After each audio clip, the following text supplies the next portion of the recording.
மீன லக்னம் மீன ராசியில பிறந்தவங்களுக்கு கர்ம வினை எப்படி செயல்பட போகிறது? சூரியன் சனியோட சேரக்கூடாது. சூரியனும் சந்திரனும் ஒளி கிரகமாக இருந்து ராகு கேதுகள் சனியோட சேரக்கூடாது. பாடாப்படுத்தக்கூடிய அமைப்புகளும் வம்பு வழக்குகளும் உடல் உபாதைகளும் அது மாதிரி ஒரு விஷயங்களும் கொடுத்துரும். வேலையெல்லாம் என்ன எது மாதிரி விஷயத்துக்குள்ள நீங்க போனீங்கன்னா எது மாதிரி விஷயம். வணக்கம் மிரர் பக்தி சேனல் நேர்களே, நான் உங்கள் அன்பான சயின்டிபிக் வேதிக் அஸ்ட்ராலஜர் அஸ்ட்ரோ அரிஞ்சி பேசுகிறேன். நல்லது நினைப்போம், நல்லதே நடக்கும்.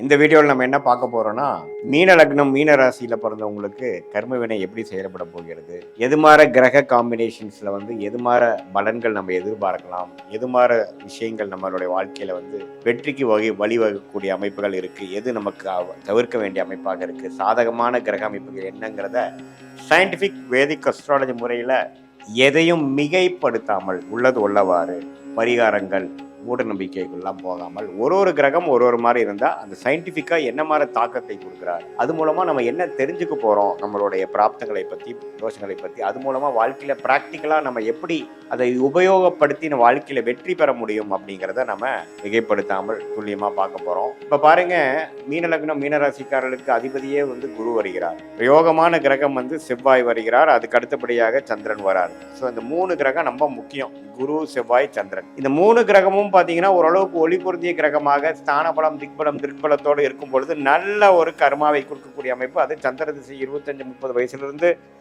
ஒரு சந்திரன் செவ்வாய் ராகு குருங்கிறது ஒரு 60 வயசு வரைக்கும் வரும்பொழுது வாழ்க்கை அற்புதமாக நமக்கு வேணுங்கிற திட்டங்கள்லாம் தீட்டி அழகாக நம்ம செயல்படுத்த முடியுங்கிறத நம்ம தெரிஞ்சுக்கிறோம்.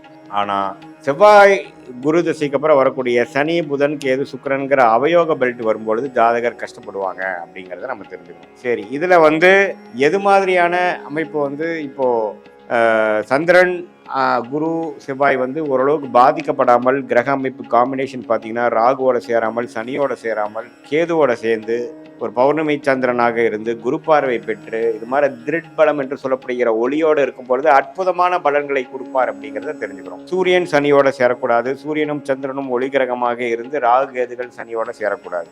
மற்றபடி பார்த்தீங்கன்னா இந்த செவ்வாய் நல்ல யோகத்தை கொடுக்கக்கூடியவர், சந்திரனும் யோகத்தை கொடுக்கக்கூடியவர். 2 பேரும் சேரும் பொழுது அற்புதமான பலனை கொடுத்து சந்திரமங்கல் யோகத்தை கொடுக்கிறார். செவ்வாய் திசை சந்திர திசையெல்லாம் அற்புதமான ஒரு பலனை கொடுக்கக்கூடிய அமைப்புகள் உண்டு. அதே மாதிரி உங்களுக்கு மிகவும் சுமாரான கிரகமாகிய வரக்கூடாத திசை என்று சொல்லப்படுகிற சுக்கிர திசை 20 வருஷம் இருக்கு. ஸோ அந்த சுக்கிரன் ஓரளவுக்கு ஒளி பொருந்திய சுக்கிரனாக இருந்தால் வரவேண்டிய துன்பங்கள் குறையும், வரவேண்டிய பிரச்சனைகள் குறைஞ்சு கொஞ்சம் வேற மாதிரி ஷேர் மார்க்கெட் வெளிநாடு விஷயங்கள் உயில் மூலமாக சம்பாதிக்கிறது அது மாதிரி வரும். அவரே பாதிக்கப்பட்ட சுக்கிரனாக இருந்து ராகுவோட சேர்ந்து சனியோட பாதிக்கப்பட்டிருந்தா பாடாப்படுத்தக்கூடிய அமைப்புகளும் வம்பு வழக்குகளும் உடல் உபாதைகளும் அது மாதிரி ஒரு விஷயங்களும் கொடுத்துரும். ஸோ ஃபினான்ஷியல் ரிஸ்க் கொடுத்துரும். ஸோ உங்கள் ஜாதகத்தில் சுக்கிரன் எப்படி இருக்கிறார், சந்திரன் செவ்வாய் குரு எப்படி இருக்கிறாங்க, எது மாதிரி காம்பினேஷன்ஸ் கிரக அமைப்பில் இருக்கிறாங்கிறதெல்லாம் நீங்கள் துல்லியமாக பார்க்கணும். அதே மாதிரி நியூட்ரல் பிளானட்ஸ் என்று சொல்லப்படுகிற சனி புதன் அதே மாதிரி சூரியன்லாம் எது மாதிரி அமைப்புகள் இருக்காங்க, சேரக்கூடாத அமைப்புகளாக இருக்கிறாங்களா, சூரியன் சனியோட சேரக்கூடாது, சூரியன் செவ்வாயோட சேருவது தப்பில்லை,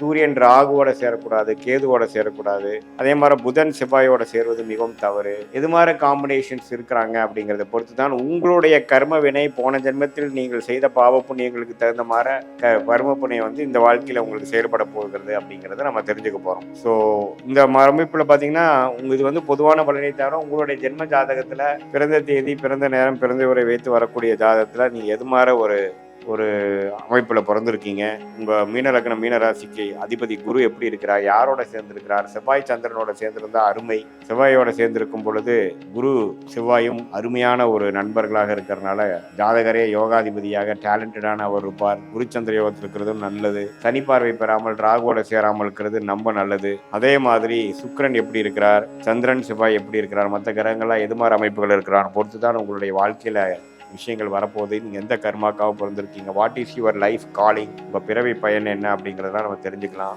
அதே மாதிரி அடுத்த வரக்கூடிய தசா புக்திகள்லாம் எப்படி இருக்குது, நல்ல தசைகளாக இருக்கா, காம்பினேஷன்ஸ் எப்படி இருக்குது, சாரநாதன் காம்பினேஷன்ஸ் எப்படி இருக்குது, இதெல்லாம் தெரிந்து கொண்டு தான் நீங்கள் வாழ்க்கையில் அடுத்தடுத்து வரக்கூடிய காலகட்டத்தில் உங்களுக்கு என்ன மாதிரி ஒரு டைரக்ஷன் உங்கள் வாழ்க்கை போகுது, உங்களுடைய யோகமான தொழில் வேலையெல்லாம் என்ன, எது மாதிரி விஷயத்துக்குள்ளே நீங்கள் போனீங்கன்னா எது மாதிரி விஷயத்துக்குள்ளே வரலாம் அப்படிங்கிற அமைப்புக்கெல்லாம் நீங்கள் தெரிந்து கொள்ளலாம். ஸோ உங்களுடைய கிரக அமைப்போட காம்பினேஷன்ஸ் என்னென்னு தெரிஞ்சுட்டு தான் நீங்கள் யோகமான அந்த தொழில் வேலை வெளிநாடா உள்நாடா, கல்யாணம் திருமணம் எப்படி, சுக்கிரன் எப்படி இருக்கார், 7ஆம் வீட்டு அதிபதி யாரோட சேர்ந்திருக்கார், லேட் மேரேஜா ஏர்லி மேரேஜா, குழந்தைகள் விஷயம் எப்போ, உடல் உபாதைகள் எப்போ சரியாகும், எப்போ நம்ம செட்டில் ஆகும், கடன் எப்போ அடையும் அப்படிங்கிற மாதிரி விஷயங்கள் எல்லாம் நம்ம கொஞ்சம் தெரிந்து கொண்டு அடுத்து வரக்கூடிய வாழ்க்கையை நம்ம இப்போவே திட்டமிட்டு ஷார்ட் டேர்ம் எப்படி இருக்குது, லாங் டேர்ம் எப்படி இருக்குது, எது மாதிரி டைரக்ஷனில் வாழ்க்கை திரும்பக்கூடிய அமைப்புகளாக இருக்குது, எது மாதிரி சாய்ஸ் நம்ம எடுக்கலாம், எது மாதிரி சாய்ஸ் நமக்கு சரியாக வராது அப்படிங்கிறதெல்லாம் சயின்டிஃபிக் வேதிக் அஸ்ட்ராலஜி முறையில் எந்த விதத்திலும் மிகைப்படுத்தாமல் உள்ளது உள்ளவாறு இந்திய வேத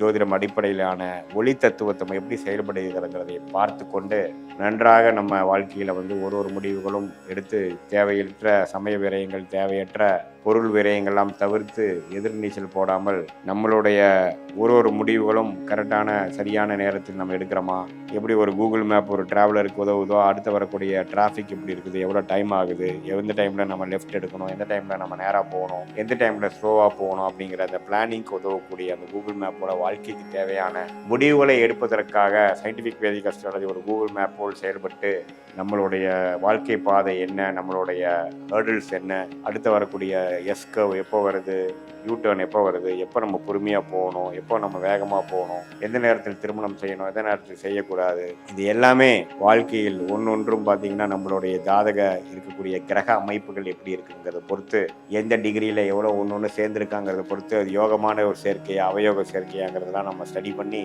பார்க்கும் பொழுது துல்லியமான பலன்கள் நம்மளால் எடுக்க முடியும். அது மூலமாக பார்த்தீங்கன்னா நம்மளுடைய வாழ்க்கையை திட்டமிட்டு தேவையற்ற சமய விரயங்கள், பொரு விரயங்கள் செய்யாமல் எதிர்நீச்சல் போடாமல் வாழ்க்கையில் நேர்கோடாக போய் நம்மளுடைய லைஃப் பொட்டென்ஷியலை நாமளே புரிந்து கொண்டு வாழ்க்கையில் எவ்வளவு தூரம் நம்ம அடிபட்டாலும் நம்மளை புரிந்து கொண்டு நம்ம கர்மாவை தெரிந்து கொண்டு அடுத்தடுத்து எடுக்கக்கூடிய முடிவுகளை சரியான முடிவுகளாக எடுத்து வாழ்க்கையில் எளிதில் வெற்றி பெற முடியும் என்று சொல்ல விரும்புகிறேன். மீண்டும் மற்றொரு காணொலியில் சந்திப்போம். நன்றி, வணக்கம்.